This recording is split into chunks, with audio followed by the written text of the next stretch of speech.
ഇനി നമ്മൾ Next.jsനകത്ത് നോക്കാൻ പോകുന്ന ഒരു റിയൽ പ്രോജക്റ്റ് നമ്മൾ ചെയ്ത് നോക്കുകയാണ്. ഓക്കെ, അപ്പോൾ ഈ പ്രോജക്റ്റിന്റെ ലിങ്ക് ഞാൻ ഡിസ്ക്രിപ്ഷനിൽ ഇട്ടേക്കാം, നിങ്ങൾ അത് ഡൗൺലോഡ് ചെയ്ത് എടുക്കാം. ഓക്കെ, അത് കഴിഞ്ഞിട്ട് നമ്മൾ എന്താ ചെയ്യേണ്ടതെന്ന് പറഞ്ഞാൽ നമ്മളിവിടെ നോഡ് മൊഡ്യൂൾസ് ഇവിടെ npm സ്പേസ് i എന്ന് പറഞ്ഞ് കൊടുത്താൽ നമുക്ക് നോഡ് മൊഡ്യൂൾസ് ഇൻസ്റ്റാൾ ചെയ്യണം. ഓക്കെ, ആ നോഡ് മൊഡ്യൂൾസ് എല്ലാം ഇൻസ്റ്റാൾ ആയതിനു ശേഷം നിങ്ങൾ ടൈപ്പ്സ്ക്രിപ്റ്റിലാണ് ചെയ്യുന്നെങ്കിൽ നമ്മൾ ഇങ്ങനൊരു കമാൻഡ് എന്ന് പറഞ്ഞ് കൊടുക്കണം.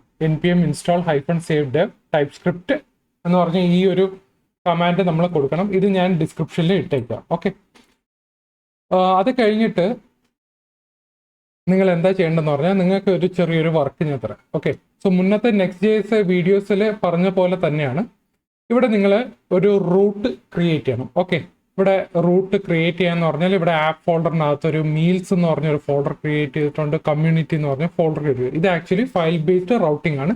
സോ കഴിഞ്ഞ വീഡിയോയിൽ പറഞ്ഞ പോലെ നിങ്ങളൊന്ന് ജസ്റ്റ് ഈ വീഡിയോ പോസ് ചെയ്തിട്ട് ഈ ഒരു സംഭവം നിങ്ങൾ ചെയ്യുക. ഓക്കെ, മീൽസ് ഫോൾഡറിനകത്ത് ഒരു ഫയൽ ക്രിയേറ്റ് ചെയ്യുക, page.tsx ഫയൽ ക്രിയേറ്റ് ചെയ്യുക, അല്ലെങ്കിൽ page.js ഫയൽ ക്രിയേറ്റ് ചെയ്യുക. അതേപോലെ മീൽസിന്റെ അണ്ടറിൽ ഷെയർ വരണം, അതായത് ഷെയറിൽ ക്ലിക്ക് ചെയ്താൽ ഷെയർ റൂട്ടിങ്ങിൽ പോകണം. പിന്നെ കമ്മ്യൂണിറ്റി എന്ന് പറഞ്ഞൊരു ഫോൾഡർ ക്രിയേറ്റ് ചെയ്യണം. പിന്നെ അത് കഴിഞ്ഞിട്ട് നമുക്കൊരു ഡൈനാമിക് റൗട്ടും വേണം. അതിനകത്ത് നമ്മൾ meals/slug എന്ന് പറഞ്ഞ് ഇവിടെ കൊടുക്കും. ഈ സ്ലഗിന് പകരം നിങ്ങൾക്ക് ഏത് നെയിം വേണമെങ്കിൽ കൊടുക്കാം. Okay, no problem. സോ ഇത് വീഡിയോ പോസ് ചെയ്തിട്ട് നിങ്ങൾ ആദ്യം ഒന്ന് ക്രിയേറ്റ് ചെയ്ത് നോക്കാം. അപ്പം നമ്മൾ ഇനി നിങ്ങളെ ക്രിയേറ്റ് ചെയ്തതെന്ന് ഞാൻ വിശ്വസിക്കുന്നു. ഇനി അടുത്ത് നമ്മൾ എന്താ നോക്കാൻ പോകുന്ന പറഞ്ഞാൽ നമ്മൾ ഇത് ക്രിയേറ്റ് ചെയ്ത റൗട്ട്സ് നമുക്കിവിടെ നോക്കാം. ഓക്കെ, ഇവിടെ മീൽസിനകത്ത് നമ്മളിവിടെ നോക്കിക്കഴിഞ്ഞാൽ നമുക്കൊരു മെയിൻ പേജ് ഫയലുണ്ട്. അത് ആക്ച്വലി മീൽസിലേക്കാണ് റൗട്ട് ചെയ്യുന്നത്. അതുപോലെ മീൽസ് ഷെയർ എന്ന് പറയുന്നത് ഈ ഷെയർ എന്ന് പറയുന്ന ഫോൾഡറിനകത്ത് ഒരു പേജ് ഫയൽ കാണും. അതുപോലെ ഡൈനാമിക് റൗട്ട് എന്ന് പറയുന്നത് സ്ലഗ് എന്ന് പറഞ്ഞ് കൊടുത്തിട്ട് page.tsx എന്ന് പറഞ്ഞൊരു ഫയൽ ഇവിടെ ക്രിയേറ്റ് ചെയ്തിട്ടുണ്ട്. ഓക്കെ, അതുപോലെ ഒരു കമ്മ്യൂണിറ്റി ഫോൾഡർ ക്രിയേറ്റ് ചെയ്തിട്ട് അതിനകത്തൊരു പേജ് ഫയൽ ക്രിയേറ്റ് ചെയ്തു. ഓക്കെ, ഇനി നമ്മൾ മെയിൻ page.t അതായത് ആപ്പ് ഫോൾഡറിനകത്തുള്ള പേജിൽ നമ്മൾ പോയി കഴിഞ്ഞാൽ ഞാനിവിടെ ഒരു 3 ലിങ്ക് ഇവിടെ ക്രിയേറ്റ് ചെയ്തിട്ടുണ്ട്. ഓക്കെ, h1ന്റെ താഴെ ഞാൻ ഇവിടെ 3 ലിങ്കാണ് ഇവിടെ ആഡ് ചെയ്തിട്ടുള്ളത്. മീൽസ്, ഒന്ന് ഷെയർ മീൽസ്, പിന്നെ ഒന്ന് കമ്മ്യൂണിറ്റി. ഓക്കെ, സോ ഇത്രയും ആഡ് ചെയ്തതിനു ശേഷം നമ്മൾ ഇതിന് ഓരോ കറസ്പോണ്ടിങ് ആയിട്ട് നമ്മളൊരു റൗട്ടിങ് പറഞ്ഞു കൊടുത്തിരിക്കുകയാണ്. /മീൽസ്, ഷെയർ മീൽസിനാണെങ്കിൽ മീൽസ്/ഷെയർ, അതുപോലെ കമ്മ്യൂണിറ്റിക്കാണെങ്കിൽ /കമ്മ്യൂണിറ്റി എന്ന് പറഞ്ഞു കൊടുക്കും. ഇനി നമുക്കിതൊന്ന് റൺ ചെയ്ത് നോക്കാം.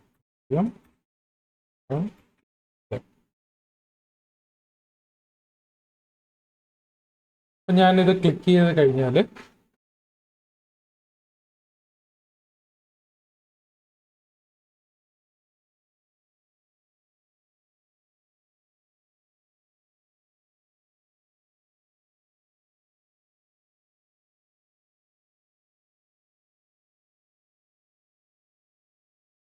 ക്ലിക്ക് ചെയ്ത് കഴിയുമ്പോൾ നമുക്ക് ഇവിടെ ഒരു ഹോം പേജ് വന്നിട്ടുണ്ട്. പക്ഷെ നമ്മുടെ ലിങ്ക് ഇവിടെയാണ് വന്നിരിക്കുന്നത്. അത് നമ്മൾ സ്റ്റൈലിംഗ് പറഞ്ഞു കൊടുക്കാം.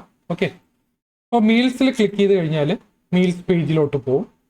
ഷെയർ മീൽസിലോട്ട് ക്ലിക്ക് ചെയ്താൽ മീൽസ് ഷെയർ പേജിലോട്ട് വരും. അതുപോലെ കമ്മ്യൂണിറ്റിയിൽ ക്ലിക്ക് ചെയ്ത് കഴിഞ്ഞാൽ കമ്മ്യൂണിറ്റി പേജിലായിരിക്കാം വരുന്നത്. അപ്പോൾ ഞാൻ ഇവിടെ മീൽസ് ഫോൾഡറിനകത്ത് ഞാൻ ഇവിടെ ഒരു സ്ലഗ് ഫോൾഡർ ക്രിയേറ്റ് ചെയ്തിട്ടുണ്ട്. അതായത് ഡൈനാമിക് റൗട്ട് നമ്മളിവിടെ ക്രിയേറ്റ് ചെയ്തിട്ടുണ്ട്. അവിടെ നമ്മൾ ഇവിടെ എന്താ ചെയ്യേണ്ട, നമ്മൾ ഇതേപോലെ ഒരു എക്സ്പോർട്ട് ഫംഗ്ഷൻ നമ്മളിവിടെ കൊടുത്തിട്ടുണ്ട്. അപ്പോൾ അതിന് നമുക്ക് പേര് വേണമെങ്കിൽ കൊടുക്കാം. ഇവിടെ / കൊടുത്തിട്ട് മീൽസ് പേജ്, മീൽസ് എന്ന് പറയുന്ന വേറെ എന്തെങ്കിലും സെക്കൻഡ് പേജ് എന്ന് പറഞ്ഞ ഒരു സേവ് ചെയ്തിടാം. നമ്മളിവിടെ കഴിഞ്ഞാൽ നമ്മളിവിടെ മീൽസിൽ ക്ലിക്ക് ചെയ്ത് കഴിഞ്ഞാൽ ഈ മീൽസ് / നമ്മൾ എന്ത് വേണമെങ്കിലും കൊടുക്കാം. ഇപ്പം ഞാനിവിടെ എന്തെങ്കിലും കൊടുത്തു കഴിഞ്ഞാൽ മീൽസ് സെക്കൻഡ് പേജ് വന്നു. അതായത് മീൽസ് / എന്ത് വേണമെങ്കിലും വരാം. അതൊരു ഡൈനാമിക് റൗട്ടിംഗ് ആണ്. അപ്പം നിങ്ങൾക്ക് എന്ത് നെയിം വേണമെങ്കിലും കൊടുക്കാം. ഞാനിവിടെ ഫുഡ് 1 എന്ന് പറഞ്ഞു കൊടുത്താലും അവിടെ മീൽസ് സെക്കൻഡ് പേജിലേക്കായിരിക്കും വന്നിരിക്കുന്നത്. ഓക്കെ, അപ്പോൾ നമ്മൾ ഇങ്ങനെയാണ് നമ്മളൊരു റൗട്ടിങ് നമ്മളിവിടെ ക്രിയേറ്റ് ചെയ്യുന്നുണ്ട്. സോ ഈ പ്രോജക്റ്റ് നിങ്ങൾ ഡൗൺലോഡ് ചെയ്തിട്ട് നിങ്ങൾ ഇതൊന്ന് പ്രാക്ടീസ് ചെയ്ത് നോക്കുക. ഒരു റൗട്ട് സ്വന്തമായിട്ട് ക്രിയേറ്റ് ചെയ്ത് നോക്കുക. അതുപോലെ ഡൈനാമിക് റൗട്ട്സ് ക്രിയേറ്റ് ചെയ്തിട്ട് നിങ്ങൾ ചെയ്ത് നോക്കാം. ഇനി അടുത്ത നമുക്ക് ലേ ഔട്ട്സിനെ പറ്റി നമുക്കിവിടെ ഡിസ്കസ് ചെയ്യാം. ഓക്കെ.